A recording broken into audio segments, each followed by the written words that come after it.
Hi, I'm Terence McFarland, CEO of LA Stage Alliance, and that was nearly a pratfall. That'd be my physical theater training at work. I am the CEO of LA Stage Alliance. LA Stage Alliance is a nonprofit service organization serving the greater Los Angeles area and predominantly performing arts organizations. We were founded in 1975. We're dedicated to building awareness, appreciation, and support for the performing arts community. And thrilled to be partnering with the SAG Foundation tonight. Let's dive right in, shall we? Yeah, great. I've sent some questions to our esteemed casting directors here, and I wanted to start with a little description of, introduce yourself, and tell us your path of how you became a casting director in your sort of current capacity. Anyone can start. I'm Nicole Arbusto. I cast mostly independent film and theater and some TV. I started... how did I start? I started because I met a casting director who worked in theater in New York at a theater that I worked at. And I was working in the lit department, and I got interested in casting through him. And then I ended up deciding to move out here, and I got a job working for Wally Nacita. And that's how I started. I started with Wally, and then sort of I started out as her assistant, and then worked my way through her office, started working for someone else, worked my way up to being an associate, and then ended up going out on my own. I'm Chemin Bernard, and I started because I was in college and met a casting director who was at Universal at the time. She was the first African-American casting director ever, female casting director ever. And she came and did a panel that I was sponsoring, and she spoke about what she did, and I fell in love. And I was already majoring in film and television production, but I didn't know what I was going to do with that. But when I heard her speak about the casting directors being the liaisons to the buyers, that whole concept just appealed to me. And I started casting student films in my junior year, and by the time I graduated, I had an office and a work-study budget and all of that. So the school kept me as an in-house casting department while I went out and worked as an intern out in the industry. But that's how I started. At Loyola Marymount, in case anybody's LMU. I'm Jami Rudofsky, and I started in casting because I was at UCLA and I was in the theater program. And about halfway through, I was like, ooh, I don't know that I can be an actress. I hated auditioning. And in high school, I got all the parts, so I don't know what happened when I got to college. But anyway. But I was like, oh, and I don't know, I was like, what's this casting thing? Because it seems like I could use what I know about acting, as a junior in college. So I fought really hard to get an internship. It took a while, but I got, they finally let me get credit for it. And the second I stepped into the casting office, I was like, oh, this is what I'm gonna do. And I've been doing it ever since. I don't know, I cast theater, film, television, web, whatever's out there, I'll cast it, because I love it. Yay, so do we. On that piece, just to sort of segue directly from that point, what do you enjoy about casting the different mediums, and does your process change with each of those? I'll start. Okay. Well, I have to say theater is my favorite because that's kind of where I started. And, there's times, I always think about this, there's times when I will cast I was casting like a web commercial, and I was getting paid very well, and people were coming in to say one line. And that same night, I had callbacks for a play I was casting. And I saw one of the best auditions I've ever seen, and I was like, wow, I'm getting paid nothing to do this, but this is where some real good work is happening. And but I also, so I love the theater, but I also get pleasure out of, working television and week to week, things changing and finding new characters. And I don't know, I kind of love it all, but theater is my, secret love.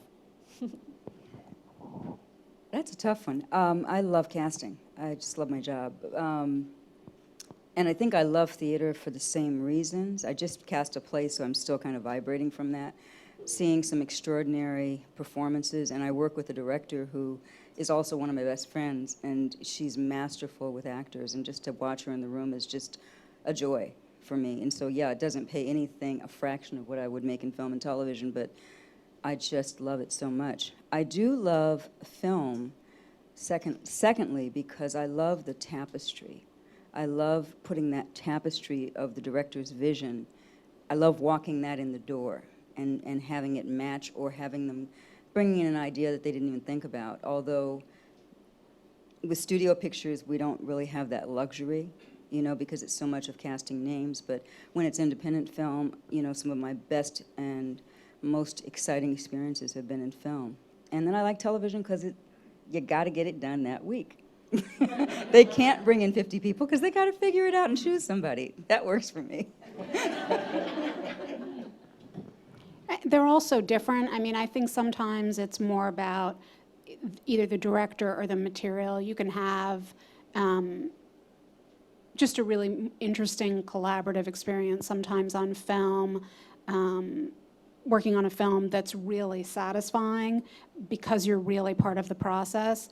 I tend to work, the theater that I tend to do is mostly in the development process, new plays, plays that are being workshopped, plays that are actively being developed, and it's a really different kind of casting because you're not really, I'm not always casting for a production. I'm casting people who are right for the part, but that are also going to really embrace the process that they're being asked to participate in. And I sort of learn from every kind of different experience, and I like doing all those different things. Sometimes I learn things in the casting of theater that I do that I bring to the next film I work on, and vice versa. Sometimes I meet people through a movie that are really interested in, you know, doing more theater, and then I can bring them back into that world. So they all sort of complement each other for me. I like the mix of everything. To that point, you mentioned the collaboration piece. Can each of you speak a little bit about collaborating with the different creative teams and how your preferred method of collaboration through the casting process? Well, I find for, you know, again, just for me, that the more I'm allowed to collaborate, the better my work is. So I am really drawn to people that are going to really allow me to participate in realizing their vision. You know, it's not my vision, it's their vision, but if they really let me in and help me to understand what they're going for, I feel like they get my best work. And you know, you don't always get that. I mean, sometimes, you know, I worked on a play recently where, you know, I didn't have very much contact with the playwright because he was writing. And he just, you know, at a certain point, he said, you know, keep me in the loop with where, you know, as you make offers, but I can't, like, I just got to really hunker down. Like, I can't be, like, I feel like you got it, go do it. I just want to know that there are going to be actors there. Like, I can't really talk about it anymore. And you know, and I get that. That's sometimes the way it is. And at the same time, I was working, you know, with a different playwright who really loved talking about every actor that I brought up and sort of weighing the pros and cons and saying, like, you know, let me have tonight, let's touch base in the morning, let me give it a little more thought. And that's really great too. You know, I think everybody's different, and part of what, for me, keeps casting interesting is, you know, every experience is so different, and every director, it has different needs, has different ways that they like to work, different writers have different ways that they like to work, different producers have different ways that they like to work, and that's part of the job of being a casting director, is you're constantly having to figure out, like, how can I do my best work with what I'm given, you know, when it's not an ideal situation, when it's a TV show, when you got to, you know, it's like, it's got to be done tomorrow, and that's it, you know? That's a tough question because, for me, casting is, by its very nature, collaborative. I tell my staff that our job is to read the minds of the person that we're working for, catch the picture that they have in their head, and then bring that in the door. That's, to me, my job. So that, by its very nature for me, is collaborative because I'm talking to that person. I'm trying to suss out what they really want versus what's on the page.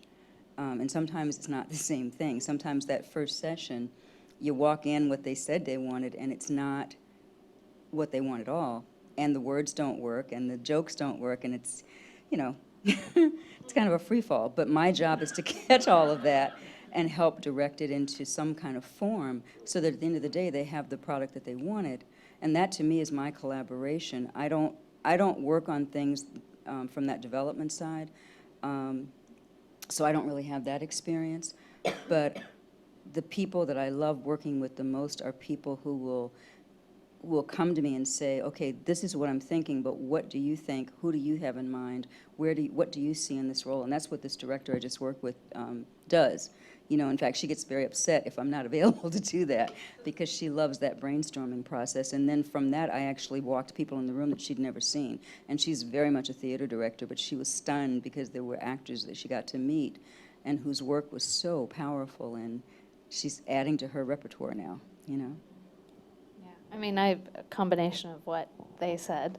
I've also found that people will come in and not have a clear-cut idea of what they want. And so, I'm giving suggestions and, what about this? And it takes one actor to come in the room and bring something that no one thought of. That does something interesting and inventive, and it's like, oh, they're going to bring something to that character that we weren't expecting. And, but I also have, I've worked with Celebration Theater for so long that we are like family. So every time we get together to cast a play, it's like we're sitting around the dinner table, and we just kind of know how each other works, and it's incredibly collaborative, which is fantastic. So it's like they said, you just never know how open, the people you're working with are to you giving your peace of mind and your thoughts, and sometimes they just have something very specific that's all they want. It's also interesting when they have someone in their head and that person, they're like, I really want this person, that person may not be available, and then they can't get that person out of their head. And that's always a challenge, because it's like how, you're trying to find, well, maybe, but if you looked at this type of person or that type, maybe it would change your mind. And so it can be very challenging and also very fruitful when you, like you said, when you bring in new people that they're like, why have I not met this person? It's always a great feeling when you find someone new, for sure. To your point about the magic that can happen in the room, what have been your biggest surprise or surprises in a casting process? I have a specific one. Great. When I first started, I was an assistant on the practice, and I decided to cast a movie for free, a little indie, because I just wanted to see, to try and cast a movie on my own. And it was a very gritty teen kind of drama. And I was bringing in all these guys that today, James Franco and Milo Ventimiglia and all these people who have, careers. And back then they were kind of just starting out, they were babies. And the very last person that came to audition was this blonde kid who I didn't really know. And he was on this show called Young Hercules, and I was like, and he came in with such an attitude, and he was late. So I prejudged. I was like, I do not like this kid. All right, let's see what, because he had attitude towards me. I was like, you're the one who's late, but whatever, kid. And then he did the audition, and to this day, and that was a very long time ago, it was one of the best auditions I've ever seen, and that was Ryan Gosling.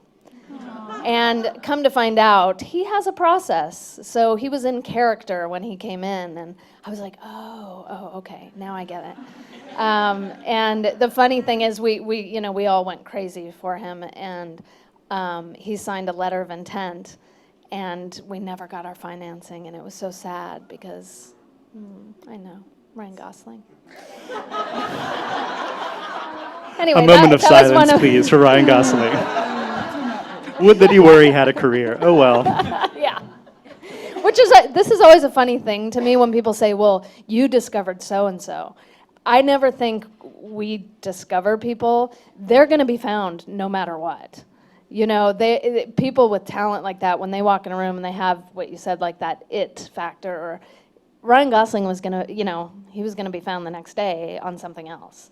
So that's always a funny thing to me, because they're like, you, Melissa McCarthy. I'm like, I didn't find Melissa McCarthy. She found us, thank God, you know, and saved the day when she came in for Gilmore Girls. But, so yeah.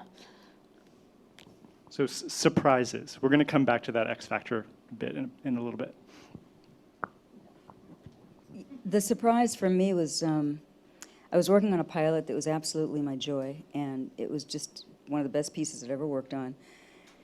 And we got down to callbacks to the network, and we go into the network, and it was stadium seating, kind of like this, with all the suits. And there were 2 actresses that had auditioned individually, but the network audition was that we were going to put them together for the first time. And they were playing best friends. One of them was pregnant, and the other one was playing, they were both teenagers, and one was playing the pregnant girl, one was playing the coach, the Lamaze coach.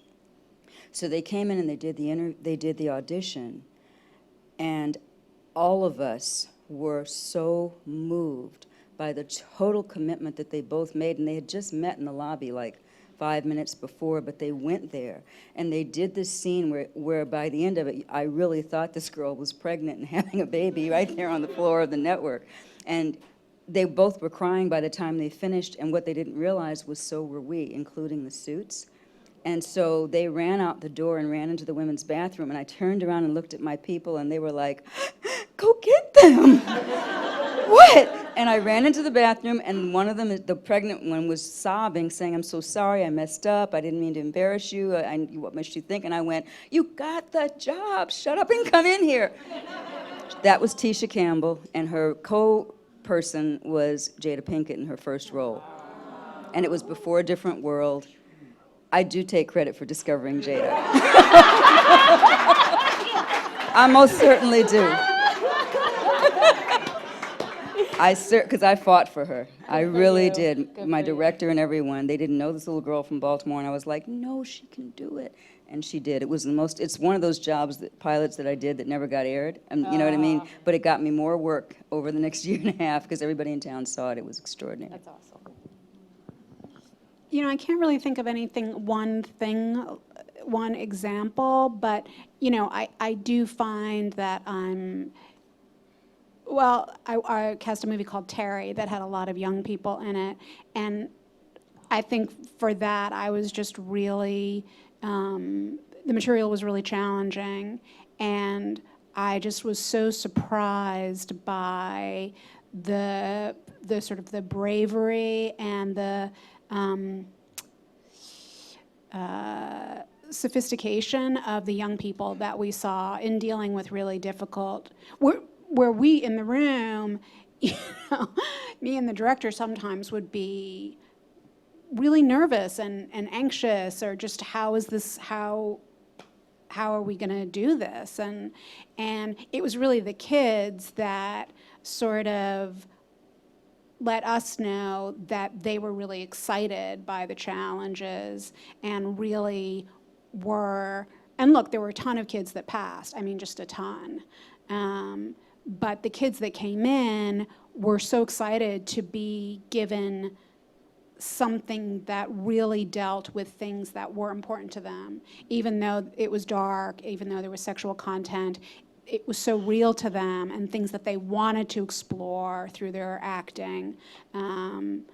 You know, and that's sort of the great thing of casting, is there are always those surprises, the people that really knock it out of the park when you don't think that they really have a shot, or someone new that you don't.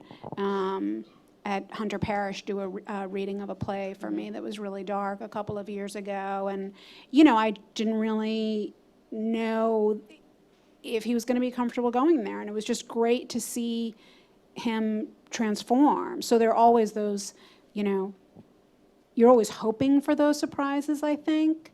And then it's just so gratifying to see someone really push themselves beyond what you've seen them do and beyond maybe what they think they can do.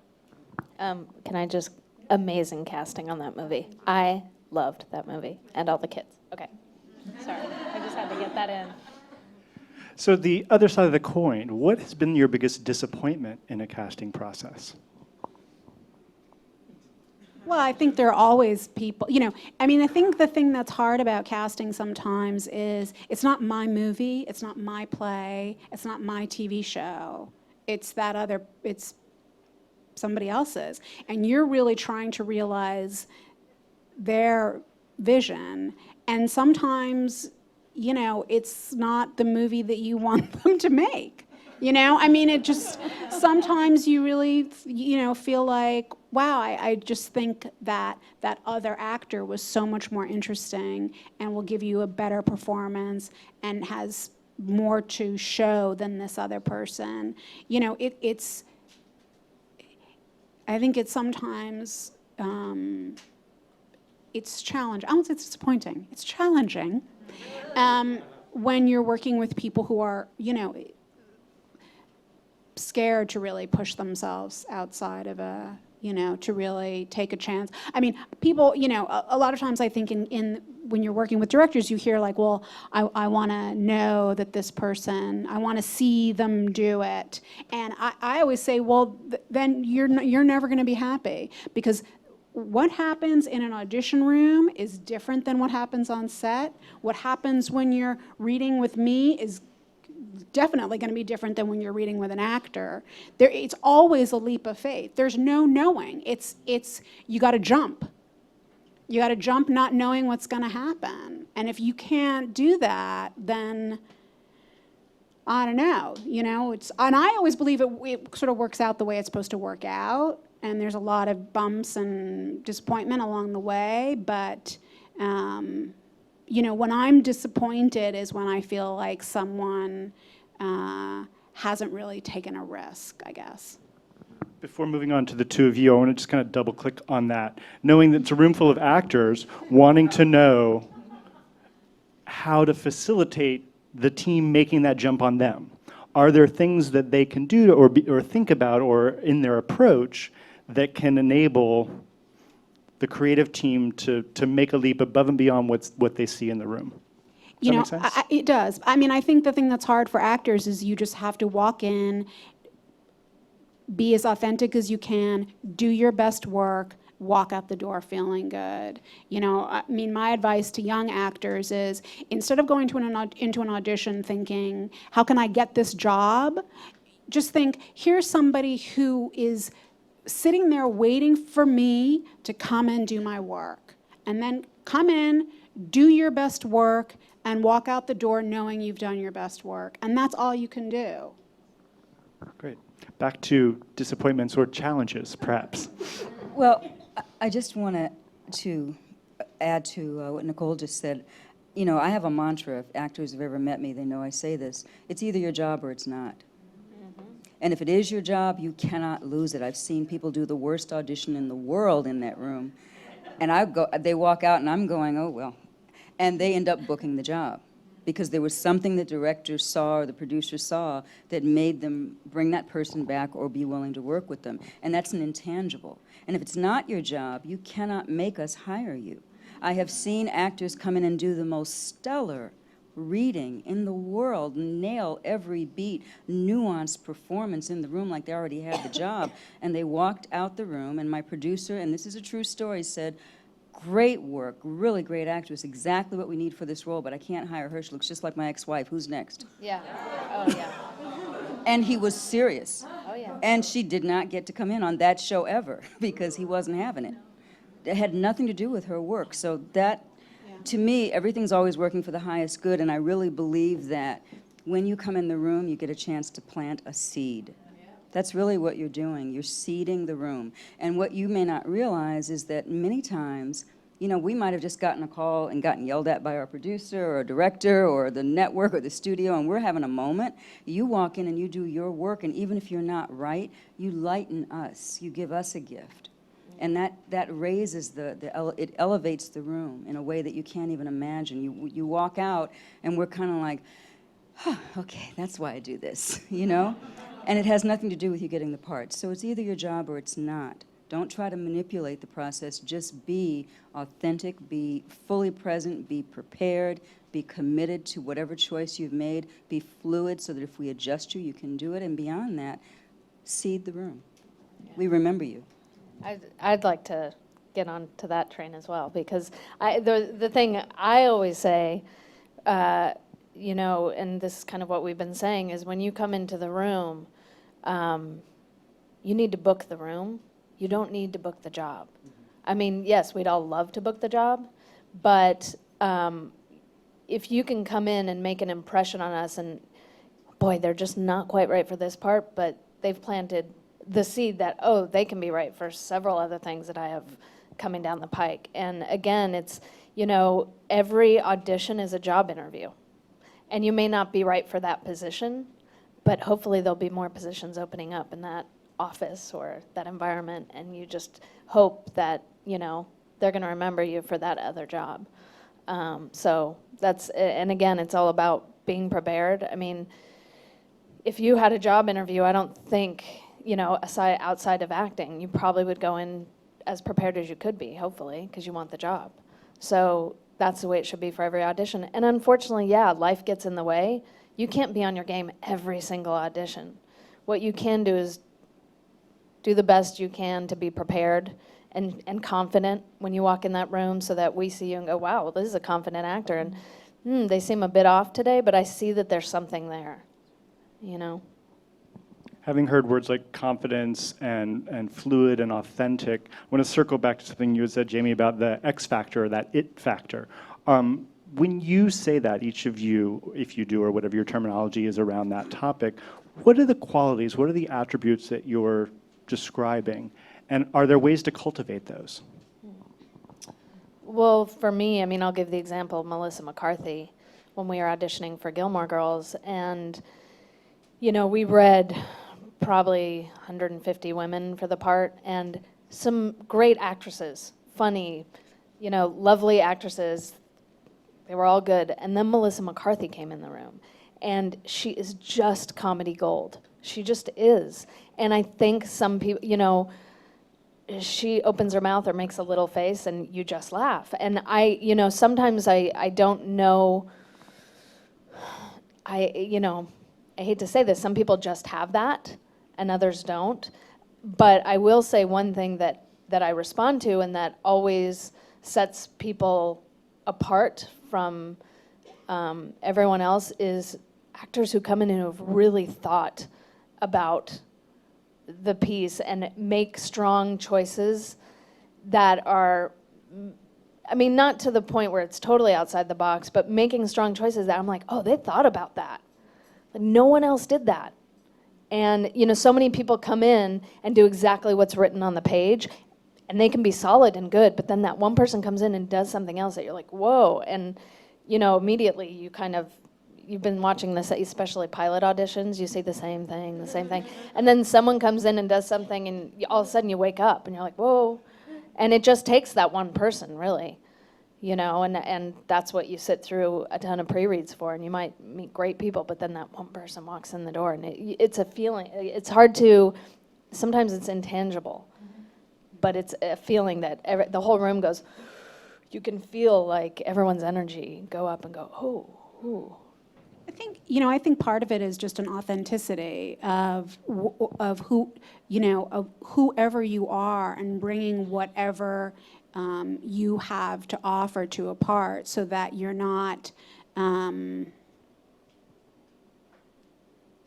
you're allowing something in yourself to inform the material. I mean, I think for me, it's getting back a little bit to what Jami was saying. I think some people just have a way of, you know, making material seem fresh, and I think that's because they're really connected to whatever their thing is, and they can really bring that to somebody else's writing.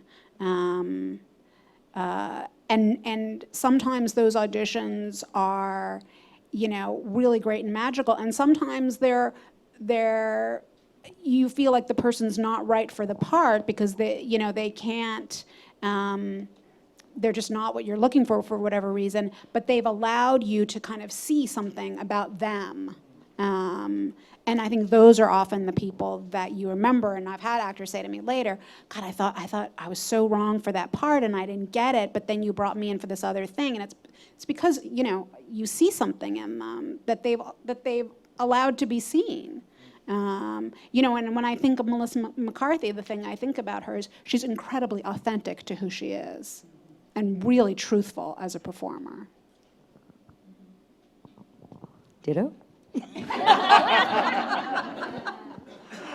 I guess for me, it really is an intangible. When I think about the people that I've seen over the years, I couldn't put a qualifier on it or quantify it in any way. It's just when they walk in the door, there's just something about them. And it's what my colleagues have said. That, when I was first starting out as an assistant, I worked in an office where I heard a very, successful casting director say, well, she's just not special. And that was kind of her mantra. And I swore that I would never use that word in a sentence regarding actors. But I find that, as much as I'm loath to admit it, there are people that are really special. They really do have a quality and a substance and a vibration that just kind of stands out when they walk in that door. So I don't use the special word, but there's something about them that catches me. And even if I catch it, it doesn't necessarily mean my producers and directors are going to buy it. But I know what I know, so I just keep bringing that person in, knowing that they're going to hit, or like Jami said, if they don't do one of mine, they're going to do somebody's. And they do, they really do. But it's just such an intangible. Jumping back to the different mediums, are there certain qualities that allow actors to transition from stage to screen or back and forth? Sometimes we see folks come up through film trying to make it on stage or vice versa. Are there certain qualities that you see in the room that allow them to transition sort of seamlessly, given your processes, given the different types of collaborators and teams? Yeah, craft. Bam. Anything else?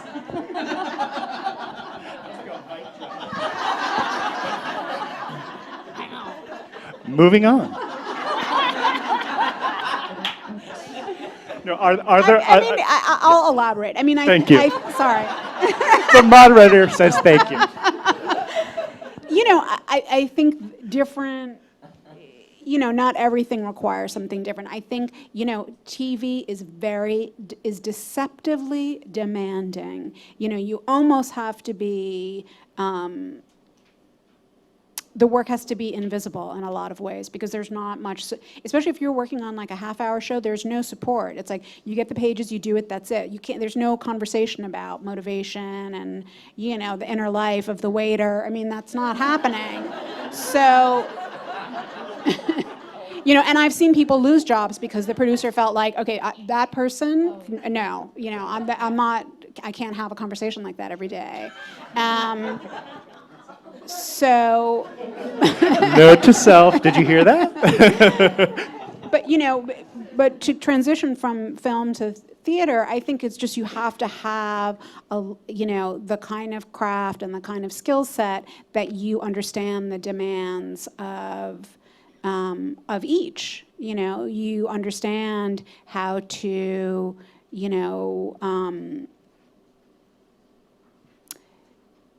take charge of a space. You have to have the vocal ability. You have to be good with text. It's just there are so many different, and film is different. There has to be, you have to be able to work out of sequence, and come to set and make out with your love interest day one when you just met them. You have, and then deconstruct and then go backwards. You have to. There are different kinds of skills, and I think, there are people that have natural ability, but I think in most cases for theater, directors will not take that chance. They really want to see that you have some training and you have time on stage and you have a certain skill set, because it's a long haul and it's a long process, and that they're less willing to take a chance on someone, in my experience. Which is also in the same way, with film and television, that someone may see a big theater resume, but they don't have any comedy, actual credits, or they have one co-star and they are hesitant to take a chance on that person because they haven't had enough experience in front of the camera as well. And I've seen that a lot too, because I'll bring in theater people that I'm like, I just saw them in the most incredible production of whatever, and and sometimes they're still hesitant, but they haven't, So it's the same thing of like, if they don't have time, especially in television, sometimes they just don't have the time to they look at it as training someone on the set. So it's hard, with that, because you're fighting the good fight. For that, even people I've met in film and television, and they're like, I want to do theater, and I'll bring them in, and my director will say, well, they really haven't done any stage. I'm like, but I've seen their work, they're great. But it's the same thing. It's hard for them to take the leap. With regard to people transitioning from theater to film, one of the things I noticed some years ago was that the quality that I noticed was kind of the commonality, is that theater actors who can internalize the character and understand that 35 millimeter screen, that huge screen, and be able to bring it all in and emote from that space versus projecting out. I don't know if that makes sense to you guys. That's, to me, a key skill in someone that can make that transition. Acting in the silence, they can really be present and fully charactered in the silence. And then everything that they've said, and I just experienced what Jami just described, because my director is very much a theater person, and the people that I brought in that she'd never seen were people who are strong in TV and film that work all the time, and she had not seen them because she doesn't watch TV, and she didn't believe, if it had just been left up to her to look at their resume, she would never have considered them, but I knew they could do the work, so I just brought them in, and that feeds the collaborative question, because she trusts me enough, because we've worked together so many years now, that she doesn't argue with me now. She just waits to see what they do. And they all did really well. Even the ones that didn't do as well, still she understood why they came in the room. But they're film and television babies. And I will add to that, film people tend to see film, TV people see TV and film, theater people do not watch television, and they don't go to the movies. Mine goes to movies, but yeah. She can't remember actors to save her life. It's a long story. And they're the snobbiest. Theater? Theater people, don't you find that the snobbiest? Oh, yeah. They're keeping it real up here. You guys are talking about a few different attributes, certainly, in that space. Are there some specific actors that you can point to who've kind of managed this seamlessly, and maybe share some anecdotes that you've seen above and beyond the ones you mentioned? When you mentioned that earlier, the person that came to mind for me was Viola Davis. Because the first time I saw Viola, she was doing M in Apparel in Chicago, and I was stunned by her performance, and it was long before The Help. In fact, when I heard she was doing The Help, I was like, yes. I'd actually made a list, and now, of course, Merle Dandridge out of New York. Oh, Merle is making the transition from theater to television, particularly. Taraji Henson is an extraordinary, astounding theater actress. We were casting for Color Girls on Broadway in 2008, and she came in and did the most exceptional audition I've ever seen. She literally crumbled to the floor, and we had to literally go pick her up because she just took herself there. But she can work in all of the venues, to me. I think she's underrated in a lot of ways. I mean, Zach Quinto, I think, is a great example. Someone who came out of CMU, came here, did pilot season. I think we cast him in a pilot that didn't go his first year out here. And he's continued to sort of keep a toe in theater through all these years, sort of he's done stuff at Ojai Playwrights Conference that I cast, and now he's now he's a board member. He's like, I cast him as an actor. Now he's my boss, basically. You know, and now he's, you know, doing Broadway plays. So, and I think he'll continue to go back and forth, as a lot of people do. I think Michael Shannon will continue to go back and forth. And I think a lot of people are going to try. You know, Cate Blanchett has, you know, done an amazing job of going back and forth in a really proactive way. You know, as an artistic director as well as an actor. And Philip Seymour Hoffman. Yeah. You know, Yeah, I mean, I can think of Tim Robbins, you know, who also is just a huge, you know, not only actor, but director, producer, theater, and, you know, goes to make money so he can keep his theater going, which is great. There's a question from the audience that kind of mirrors one that I was going to ask later, so I'm going to throw it into the mix now. With so many options of what to see out in the LA theater landscape, and thinking about work-life balance, how do you choose what you go and see? Well, I always have to see the shows I cast, or else I get in trouble. And I have to see the shows that my directors work on other places, or else I get in trouble. They're like, you didn't come see my show at the other. I'm like, okay, I'm sorry. But I tend to go to shows that I've heard other people have seen and like, or shows that I know people in, or theater companies where I've seen shows there in the past and I really like their work, just to see what they're up to. So that's, yeah. I mean, sometimes I go by reviews, sometimes I go by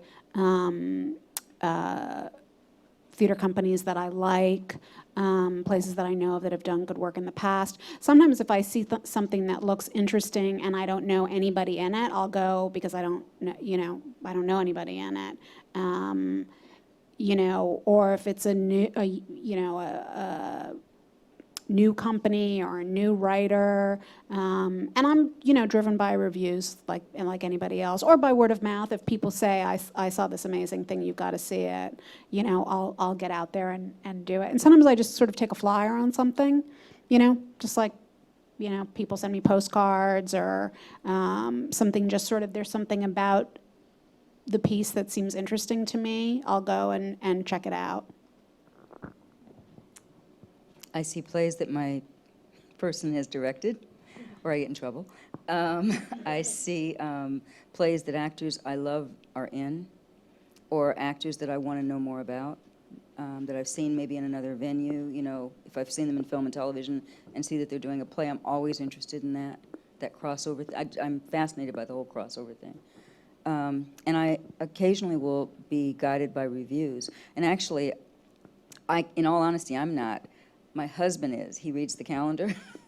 He's not in the entertainment industry, but he reads the calendar and he'll pull out an article and go, do you know anything about this play? And I'll go, okay, let's just go. Let's go. Because he's got a very eclectic taste, and we've seen some very interesting pieces.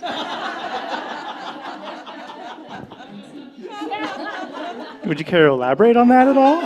Okay, good. That's a different conversation. Two questions from the audience that have to do with the process of your work. One being, how is it that casting directors get jobs? How do you networking sort of expand your work of employment?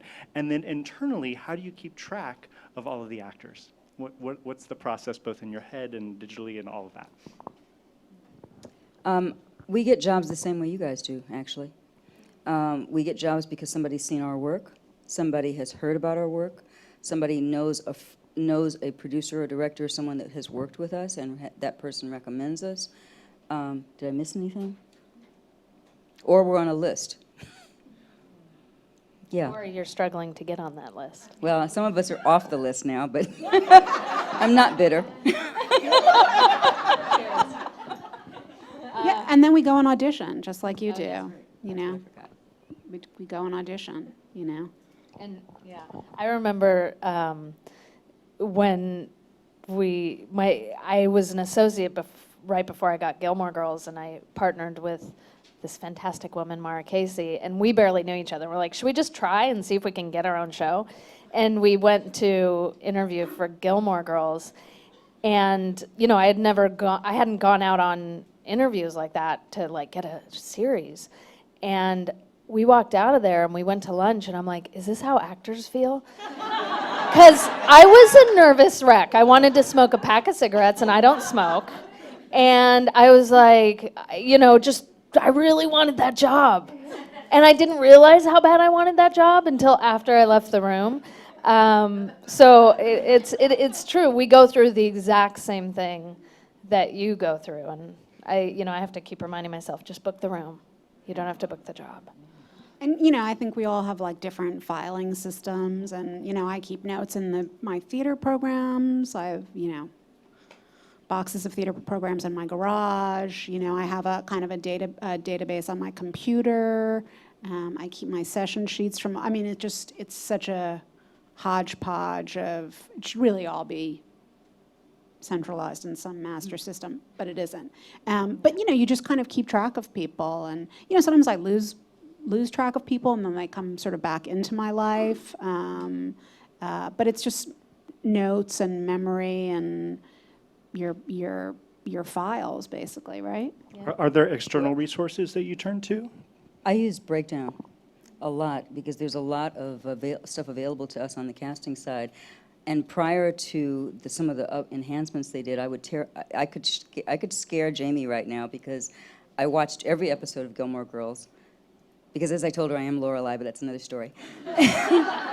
And what I would do is I would pause the TV, I'd record it, and then I'd pause the TV, and I would get out my player's directory, and I would look up the actors, and I would write down, their characteristics and what role they played. I mean, I literally did this for every episode. I have it in my computer, and I did it for The Practice, and I did it for all the shows I used to watch. But on Breakdown, I can now just search for the person. I just freeze the credits, search for the person, and put a note in their profile that I saw them, so that when they're submitted to me, that little note shows up that says you saw them in Criminal Minds, they playing blah blah. I can just paste it right in there, and I consider myself an electronic casting director. I love the technology. I love the technology, love it. So this really works for me, so I don't have to type it into. Yeah, I'll send you that one day. And I was like, I've got to meet Jami Rudofsky because, oh my God, she does such great work. Oh my God, I just loved it. Because whatever. You guys are awesome. I'm just meeting her for the first time tonight, sort of. What was I going to say? Oh, it's funny because back when I started in casting a long time ago, I loved getting the headshots. I loved doing this and looking. And, and I'd always start at the bottom of the resume and work my way up because I wanted to see what theater you did first. And I'm still that way. I always go to the bottom. But I tell people our brains are like the old-fashioned Rolodex. And we have just so many actors in there, just from, so many years of doing this. And sometimes you'll be right up at the front, like you were in the A section and someone was out, and then all of a sudden, it's like you said, and then all of a sudden they somehow get back there, but then they come back around, you twirl it, and then all of a sudden they're back in, you see them on a TV or in theater or something. So, as much as I'd love to remember every single person I've met or seen in a show, it's like after so many years, it's hard to keep track. And even when I was starting out, I worked on FileMaker Pro and had like this whole lists and lists on my computer. And now it's so funny because I'll go back to it every once in a while and I'll pull up like males, 30s, and then, I'll just go back to Tim Robbins is in it. Because back then he was in his 30s. I know, I've been doing this a long time. But it's so funny. It's like, Johnny Depp, early 20s. I'm like, wow, I really need to refresh these lists. And who has time when there's Facebook? Okay. Since Facebook came up and sort of technology, how has sort of digital content creation altered the landscape? How has it affected your work in casting with so much being self-produced by actors? I think it's really empowering for actors because they can, create their own work, and there's a way for them to be creatively engaged even when they're not working. And I think that's really important. It's sort of, class is a great way to stay creatively engaged, but if you can make a short film with your friends or, do something like that, can be really empowering for people, even if nobody ever sees it. I don't think,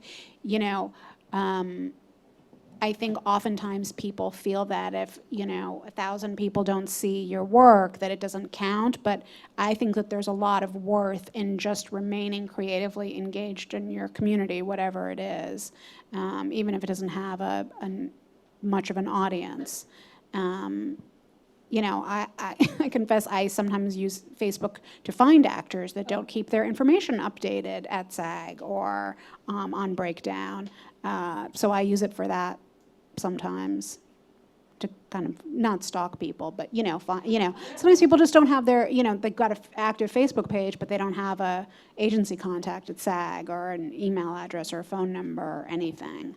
And I think it's great for actors to have, be able to have their own websites with their reels and stuff on it, so that we don't have to, you don't have to update your reel with your agent, or you don't have to update it at Breakdown. If you've got your own website, then you can have your theater credits on it, as so many people, as I know you probably have seen, don't have their theater resumes on their resume that's at Breakdown. If you have a website, you can keep your theater resume active on your website.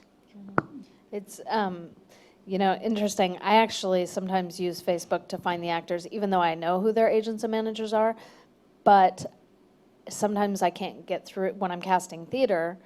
It's a little more difficult. Agents and managers tend to not be as proactive in the theater casting world. So, and I get it. I get sense it. a delicate dancing of careful Thank you. language So I have to go, I'm like, maybe they're on Facebook and I can just reach out to them directly, because if I'm not, if I call the agent, I'm like, hey, I have a play. Oh, I'm sorry. And they hang up or whatever. But if I can I have reached a lot of actors that way and say, hey, you may not know me, but I'm casting, a play, and hope it's okay that I reach out to you directly. So I've used it for that. There was something else. The other thing I was going to say earlier about how, going into every audition as a job interview, well, if acting is your career, and I look at it as like you're an elite athlete, and an elite athlete has to work out almost every day or do something every day to help whatever sport or thing they're doing. And so getting back to like doing your own work and your digital work or going to classes, that's like a workout every day. You're going to the gym. And again, it may not be seen by a lot of people, but you know that you went to the gym and you worked out and you're keeping your muscles ready for when, you have to get on the court or the field or whatever it may be. On that vein, two things. I know an actress who will download sides from shows that she feels she's right for, that she loves, and she will videotape herself, not to audition, but just to tape herself doing the scenes to work that muscle, which I think is kind of brilliant. And she somehow, I don't know how, she actually submits herself without her agent, and she has actually gone to network from doing that. It's not something I recommend. In fact, I used to caution against it, but she's like totally blown my whole premise. The second thing is, you were just talking about, what was the other part of the question? Facebook? Oh, Facebook. Facebook or digital So content. I just use Facebook in the most bizarre way with this play, because my director loves actors, has friended every actor in town that she's ever worked with, but she cannot remember names. So if it's Jackie, she'll call him Jesse. My job is to figure out who she's talking about. So, bring in Jesse, the girl that worked on with me on that, that, literally, this is my life. So what I did is I went on her Facebook page, And I would search for the letter. And then I would find someone that I knew was an actress that had, and then I'd email her and say, do you mean this person? Yes! So I'd friend that I'd send a message and say, she really wants you to audition, please send me your information so I can get you the script. But I did about 10 people that way, just searching through her friends and finding the creatures she was talking about. Yeah. It was hilarious. It was hilarious. It was hilarious. A couple of them actually got cast. I'm going to switch back to a tactical question. What are the 3 biggest mistakes you see actors make in the casting process? I think, just not being prepared, trying to sort of second guess what you're looking for, and I always feel like, there's no way you can know what any of us really are thinking. Because you're not part of the it's not a judgmental thing, it's just you're not part of the process, so don't try and get inside my head to figure out what I'm looking for. Just do your work and bring your best work forward, rather than trying to, somehow figure it out. I don't think that's really possible. Sometimes I don't know what I'm looking for, Sometimes the director doesn't know what they're looking for. So I think sometimes people try to game it somehow. I just think so much of it is common sense. I mean, I know for me, because like we were saying, we all audition too. I know that for me, if I'm going to meet on a project, I have to be there early. I have to know where the parking is. I have to have water with me. Like, I know all the things I need to go in and just really give a great audition. So I think every actor needs to figure that out for themselves. Like, whatever it is, if it's your lucky socks, if it's highlighting in pink, if it's having extra time with the sides, if it's reading the whole script, whatever it is, doing research on the director, that's where you should focus. Don't try and get into my head or into the director's head. Do all your best preparation in whatever it takes for you to do your best work. I think on a really practical level, because I have worked a lot in television and film, I would say more so than theater. The thing that I see across the board is actors assuming that we work for them. So they come in the room and they don't bring their pictures and resumes. Oh, I thought you already had it. Or they don't bring their sides. Oh, I know this, and then they flatline on the first line. Oh, or they rearrange our furniture in the room while my director's sitting there going, what? Or they do their prep work in the room, turning their backs to us, and that's my favorite. But it's just simple logistical things that I'm just going to talk about. It's just, being prepared is also about knowing that your picture and resume is your calling card. And yes, we do still want you to bring it, because we might want to pass it on to a director who likes to take the pictures and do like this. So you can't assume that we don't need it. That's your business card. And being prepared means having the sides in your hand, even if you think you're off book. And being prepared does mean not giving my assistant shade in the lobby, because she's going to be groomed to be the next casting director, and you don't really want to be on her bad side, do you? Really? That reminds me, actually, whenever I cast for this one theater group, the person who's outside with the actors, after every casting session, we're like, okay, so who was a diva? And literally, they're kind of our spy, because again, it's like we've said, the director doesn't want to deal with the diva, especially in theater when you're working night after night, endless hours, and you're tired. And someone, I remember, someone did wrong me when I was an assistant. Treated me very horribly, and I always remembered that person, and I always remembered never to bring that person in, because it's true. You don't know, who these young bucks sitting, just answering the phone are going to be the next, huge casting director or producer or director. You just never know. So I say always treat everyone with some kindness, even if you're cranky and you've been waiting an hour and a half. And just to add one more thing, it's if the scene calls for physical action, if someone is reading with you, don't do that action unless they invite you to. Don't touch them, don't hit them, don't kiss them, don't snatch them out of the chair. And I've seen actors do all those things. I actually had an actor grab my director who was reading with them and throw him over the desk. And he kept reading with the dude. I was like, seriously? And after the guy walked out, he said, I wanted to see how far he would go. And that person didn't get the role. But those are, again, just some practical, logistical things that we see in the room. And it seems horrifying to some of you, but, you know, to others, it's like, what did he do wrong? Staying in the room, two different questions, one from online, one from here in this room. Can an actor really be too big in a film or TV audition? And how important is it to take a casting director's note on a read in the room if you're instinctually confident about how you've developed the character? Is it okay to take a creative risk at that point? Wait, what was the first? The first one was, can an actor? It's A, can you be too big in the room? Yeah. And B, should you pay attention or stick with Yeah. your guns? No, I mean, of course you can be too big in the room. I mean, yes, you can be too big in the room. That's the answer to that question.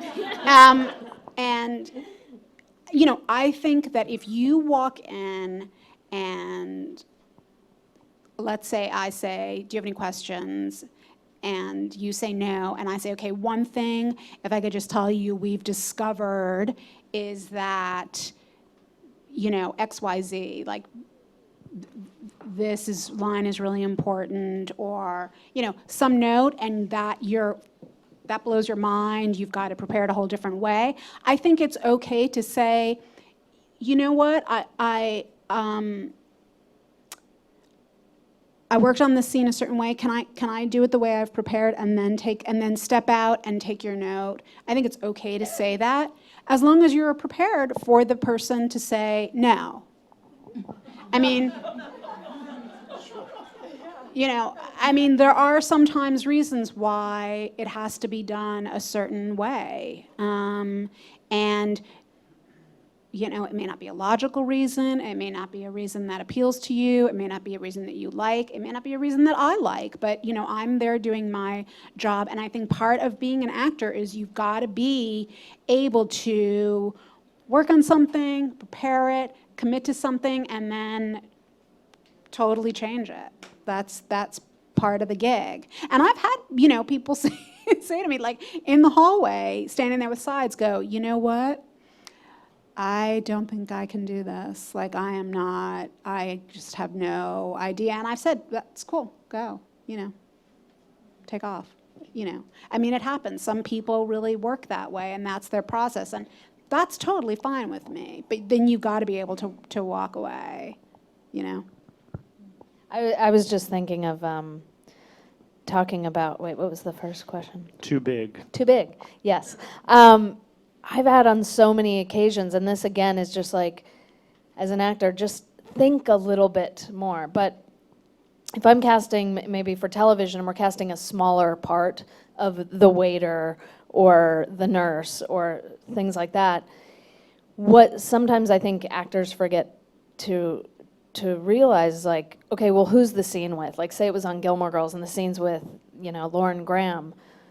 Ultimately, most likely, the comedy is going to come out of Lauren, and you have to be the straight person, you know, and so to come in and try to make a whole fantastical waiter when all we need is you to be the conduit to the comedy. And I think so many people forget that. That's like, I know you want to show us your chops, and I know you have like this amazing theater resume, and you've probably done Shakespeare, you know, on these huge stages, but for right now, we just need you to say, can you pass the ketchup? Or whatever it is, you know, so, and again, it's just about taking that time to think, you know, it's not, okay, I've memorized the line, okay, I'm a waiter, so this is what I do, but it's that other side of like, okay, who am I in the scene with? You know, just take that extra time to think about those other little things that can, you know. And to add to that, I will say 9 times out of 10, when people are too big in the room, they're out of frame, you can't see them, they've dropped their sides. You know what I mean? It's all sort of a piece, you know? I can't remember what it was, but it happened to me recently, where somebody just was so into the emotion and the physical thing of the scene. It was like, that's great, except for, I'm here, the camera's here, and you're over there. So Didn't book it. The thing about too big is that you want to know the genre that you're auditioning for. So if it's theater, you need to be able to project out to that, seat way up there in the rafters. It's important that you be bigger than life, or as my director kept saying, you need to fill the stage. You've got to fill the room. But if it's television, you're on a screen. Well, now we've got big screens, but you're on a screen that's much smaller, and you're contained within that screen. So your movements, your energy, not just your movements, have to be contained to fit the screen you're going to be on. And if it's film, you're going to be magnified, 1,000 times. So every little twitch and torque of your body and your face is going to be magnified. So you have to be aware of what you're auditioning for and what's called for in that genre. Does that make sense? So that's the first thing. And what was the second question? Taking notes in the room. Taking notes in the room. Here's the thing that. Here's the thing. We are here because we love what you do and what you create in the room, and our job is to help you to the best of our ability, to facilitate you to getting the job if it's yours, and to support you if it's not. That's really kind of our job. It's not just working for our execs. And so if we're giving you a note, it's because what you don't realize is that this intuitive gut instinct hit that you have about how this role should be played is what the last 15 people that read this part did, beat for beat. I don't know about the two of you, but I get to the point where I can literally, from the first line, go, I know exactly what they're going to do, because everybody does the same thing. So if I'm giving you an adjustment, it's because I saw something in you that I think is going to separate you out from that pack, and it'll be something that my directors haven't seen. But when you guys go away and you come back for your callback, my experience has been is that you just trash what I told you, and you either do it bigger or you do it differently, but you don't take the note, and then my producers want to know why did I bring you in? Because they didn't see what I saw in that room. So our job is to help you. When you look good, we look good, frankly. I can't tell you how many times I've had to say this line.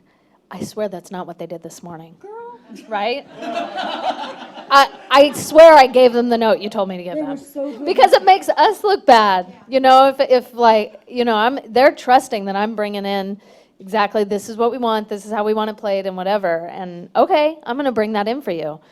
And then someone comes in, and I was like, what are you doing? What are you doing? I did not give you that note. The thing is that a lot of times we have access to information that you don't have access to. So, we're not saying do it this way because we think that would be super cool. We're saying do it this way because that's what's going to work. And I know sometimes I feel your pain. I see that it's confusing to people. It seems counterintuitive, but we may know that this part is being rewritten in we don't have those new pages yet, so this direction is the direction that we're giving to more closely resemble where the part is we can't explain it all. You just gotta believe that we have information that you don't have, that we can't fully debrief you on, and this note that might seem weird has to do with that.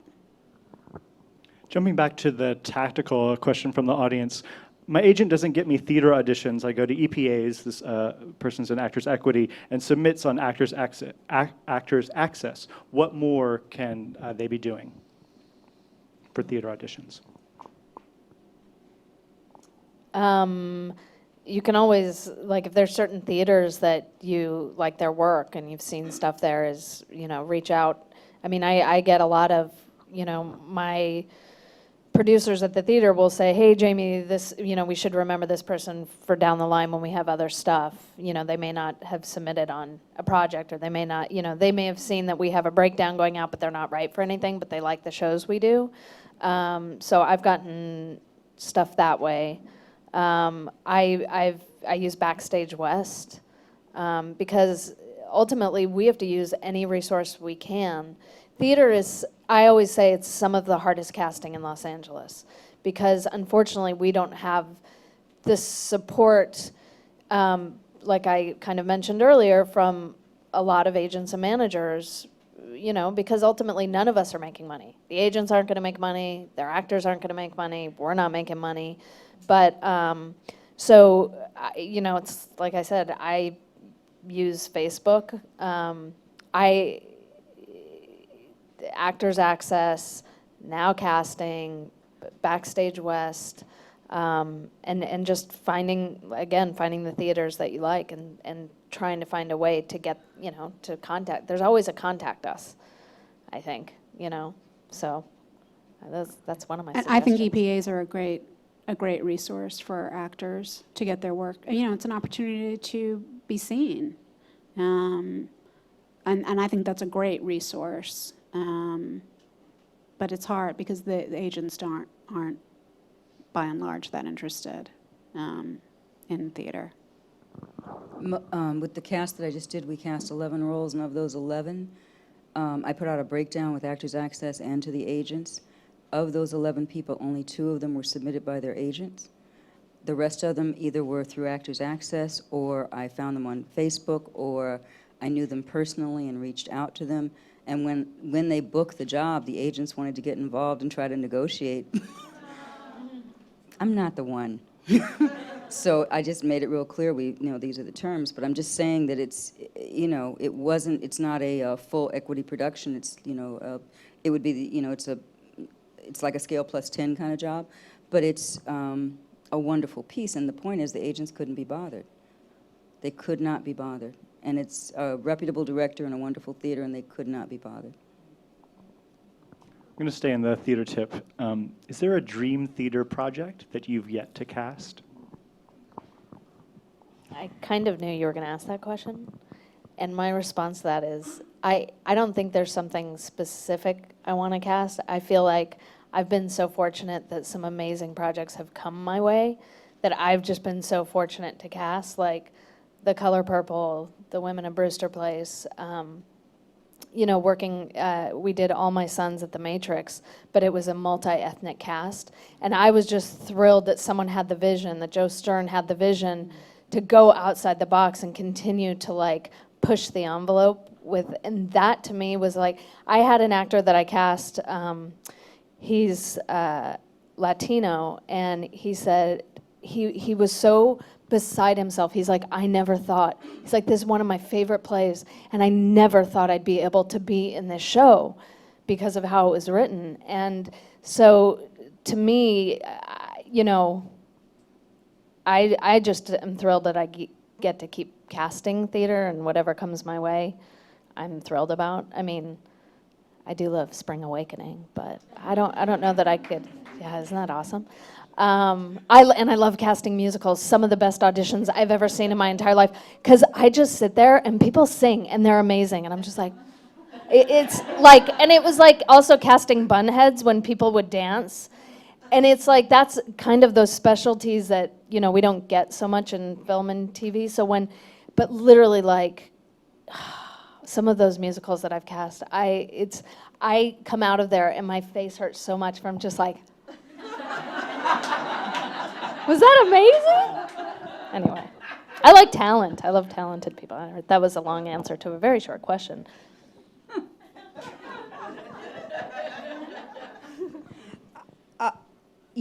Mine isn't one that I dream of doing, it's one that I was doing that got pulled.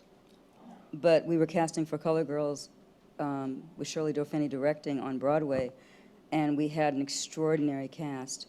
And it was my first New York theater casting experience, and I thought I had died and gone to heaven. And 2 weeks before we started rehearsal, the investors pulled out with my fee. Did I mention that? Anyway, so, yeah, I paid my staff, and guess what? But it was, I would love to see that revived, but I don't think it ever will be. But it was just, it was one of those things where if I was independently wealthy, I would have just retired after that, because that was such an amazing thing to do. And I love musicals too. I can't really think of a specific, I mean, I think everybody has directors they'd love to work with. I'd love to work with Peter Sellers. I just saw Prometheus at the Getty Villa, and I'd love to work on something they built this amazing contraption that you can look at on Facebook. And I'd love to work on something that had some element like that was so weird and specific. Or something like Warhorse with those crazy puppets. I love puppets. I'd love to work on something with puppets. Putting it out there. Musicals, puppets. Any producers in the room? Manifesting. That was the purpose of the question. And to close, what's your one wish for the performing arts community of Greater Los Angeles? Sure, one wish. This was a surprise question. That LA would embrace theater a bit more, I think, and know that there's so many. I hear so often, but there's not really good theater in LA. There's awesome theater in LA, at the small theaters, at the big theaters, everywhere. There's great theater, and so I wish, like I do have a little chip on my shoulder that, like, agents and managers aren't as proactive in helping their clients do theater, because frankly, I've met some amazing actors that I wouldn't have necessarily met on, my TV shows or films that I was casting. So I wish we would all embrace it all a little more and be more supportive of it and of the theater community in general, because I think everyone's so TV, film, but we're, I know New York and Chicago, but like LA's got some good stuff, people. Well, I don't have to tell you guys that. For me, it's more of an esoteric desire. I really, my ideal would be that we kind of that we sharpen our lines of communication between all of us and all of you, that there are some of those barriers come down, so there's no myth and mystery around this process that we are all engaged in, that we realize we all have a common goal. So for me, it's about kind of uplifting the performance community, energetically, just being more accepting and more encouraging and less competitive and less undermining across the board. Across the board. I know that there's a vanguard of people working, and I feel like I'm sitting on a panel with at least two of them, but there's a vanguard of people who are changing how this business is done, and for me, that's the vision I'm holding, is that it doesn't have to be hard, it doesn't have to be ugly, and it can be supportive and loving and celebratory for all of the elements involved. And I would really add to that, and I wish that everybody would see everybody else's work more. That as artists, we all support each other more by getting out and seeing theater. And, independent film is in such a kerfuffle, if you will, now. And we all just need to get out and go to those smaller theaters and see those films at the Lemleys and the Royal and all those things, and go to museums. And, I was saying to somebody today, you can engage with the creative community by making a short film, but you can also engage with the creative community by going to a museum or going to a gallery or, going to the Hollywood Bowl, going to hear some, music in a church. I think we just all need to support the arts across the board in our community as much as we can, because it enriches all of us as artists when we all support each other. And in the spirit of supporting each other, please a round of applause for our panelists.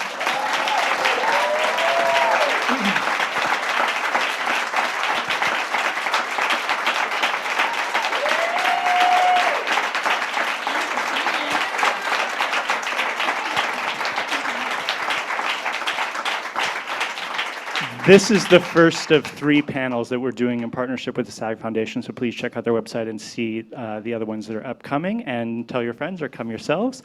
I will let this be the moment that they can escape. And thank you for joining us. Thank you.